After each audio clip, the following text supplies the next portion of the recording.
All right, welcome back to MMA Al Dente. I am here to recap my bets for UFC 284.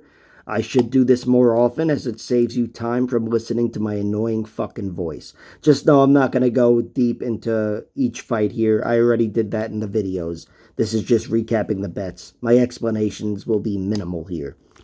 Islam Makhachev versus Alexander Volkanovski. I like Islam via finish. Minus 140, which I think it's at minus 150 now. And I like his TKO props. I think, especially early on, the TKO is a little undervalued or overvalued. Whatever the fuck. You know what I mean. Plus 1,000, plus 1,400, plus 1,800 for him to win in rounds 1, 2, and 3. Worth a sprinkle, in my opinion. Really, it's based on just Volkanovski being a bowling ball, and I think that might help him survive the submission attempts. Josh Emmett versus Yair Rodriguez.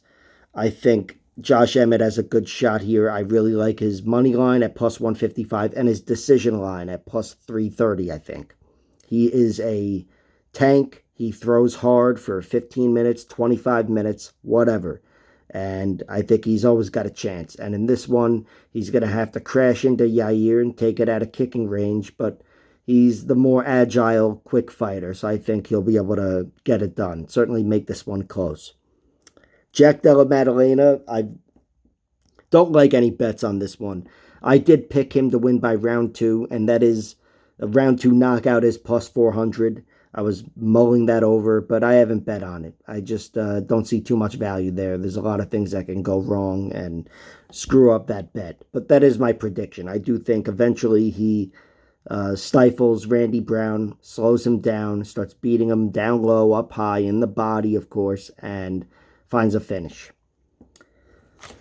Justin Tafa versus Parker Porter. I'm going with Parker Porter here. My two bets, though, are Parker Porter by decision, plus 300. Tafa by plus 350. And even though I didn't write it down, I probably am going to get drunk and put a bet on Parker Porter to win in round 3. Because his two previous stoppages, I believe, come in round 3. And whatever the fuck else, I explained this all in the video. But it's worth it. If it goes his way, it's either a decision or a late stoppage, in my opinion. Alonzo Menafield versus Jimmy Crute. I like Alonzo Menafield here. I think he's got a good shot. Again, I explained it all in the video, but my predictions here. My prediction is he gets it done in round 1, and my bets are round 1 plus 650. Of course, if you wanted round 1 knockout, you can get it at plus 550, because my betting site is for fucking idiots. But the money line, too, at 165, still at 155. I think there's value on it, because gun to my head, I'm going with Menafield here. Tyson Pedro, Modestas Bukauskas. I haven't bet on it, but I was thinking on putting a few bets or whatever. Minus 120 for him to win by finish, Tyson Pedro. And then Bukauskas. I think there's more value with Bukauskas. Because Tyson Pedro, he's never won outside the first round. He still only showed up for less than 5 minutes in his 2 UFC fights since the 3.5-year layoff and all the horse shit. I just watched my cat take a shit, and now here she comes to shit in my face or whatever. Wag her tail, and it's okay. Good girl. Kulabal versus Melsik Bagdasarian. I like Bagdasarian to win by decision, and I like his odds to win by decision, plus 240. Say hi, Stevie.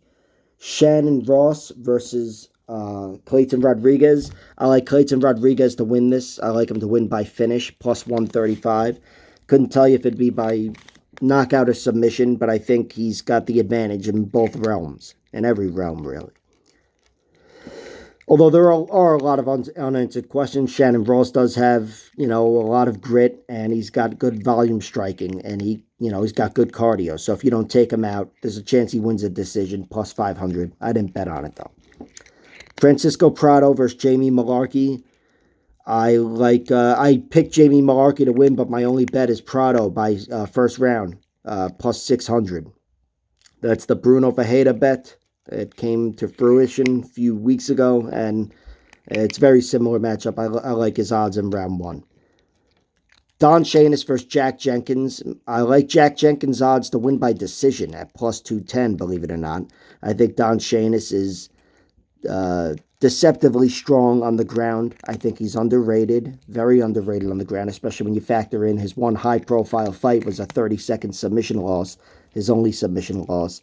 And I like what he's showing me on the ground. In winning efforts, losing efforts, I think he's a survivor. And on the feet, look, he leaves himself open. He is like a sloppier version of Jack Jenkins, but I haven't seen him go out. So I think if Jenkins wins, I'd pick him to win by decision.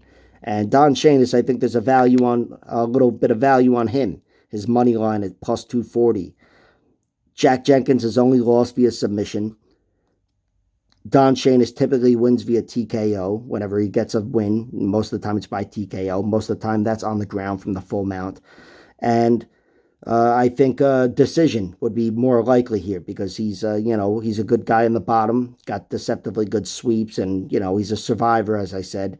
So I, in general, expect this to go to a decision. I think Don Shainis could win either way. There's a little bit of value on him at plus 240. All right, Stevie, I can't fucking read here. Loma Lukbunme, I like her by decision, minus 115. I think she's going to win a decision here. Elise Reed is really tough. Loma's not going to get her down, and, well, she might get her down, but she's not going to advance the full mount and pound the shit out of her like Sam Hughes or Sajara Eubanks. But I do expect Loma to be winning the striking battle and the wrestling battle if there is one. Although, might be a judo battle or whatever, but, the takedown battle. Shane Young versus Blake Builder. I didn't bet on the fight, but I like Shane Young to win. He's minus 140, so that should tell you I don't like him that much because I'd be betting on that if I did. I think Blake Builder's got a lot of upside, but I'm betting on the downside. He seems vulnerable, so I'm taking the veteran, Shane Young. And Tukagov versus Brenner. I like Tukagov to win by finish at plus 140. Brenner hasn't been defeated via finish. I believe he's got 3 losses, and they're all via decision. And he is a very good, crafty grappler, but he looks out of his element on the feet, and he's certainly slow. And this is a weird matchup. These guys are meeting at 155, Tukagov being forced to go up. But he is a strong, solid athlete. Despite the height, the reach, whatever else, I expect Tukagov to be beating Brenner to the punch. And I think he's going to get a finish eventually. I should have looked into his TKO odds, but the one I bet on was finish, plus 140, Tukagov. And TKO wasn't available, I guess. I don't know, because there's no fucking reason I would bet on him to win via finish, via submission. Anyway, that's it. Like, share, subscribe, all that horseshit. Check out my other videos.